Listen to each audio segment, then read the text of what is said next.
এই মাটির মানুষটা সবসময় নিজেকে পরিষ্কার রাখতে অনেক পছন্দ করত। এজন্য সে সবগুলো মাটিকে তার শরীর থেকে ফেলে দেওয়ার চেষ্টা করত, কিন্তু সেই মাটিগুলো বারবার তার কাছেই ফিরে আসতো, যার ফলে মাটির কারণে তার সাদা ঘরটাও নোংরা হয়ে যেত।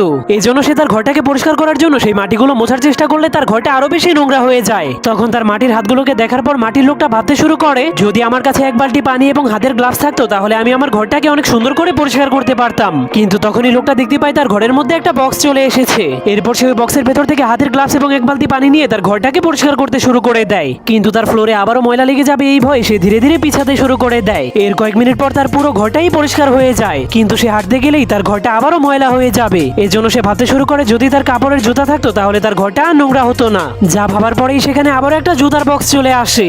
এজন্য মাটির লোকটা তার ঘর নোংরা হয়ে যাওয়ার ভয়ে সেই কাপড়ের উপর দিয়েই হাঁটতে শুরু করে দেয়, কিন্তু তখনই ব্যালেন্স হারিয়ে ফেলার কারণে সে নিচে পড়ে যায়। এরপর সে উঠার চেষ্টা করলে দেখতে পায় তার ঘরটা আবারও নোংরা হয়ে গিয়েছে। এজন্য সে অনেক রেগে যায়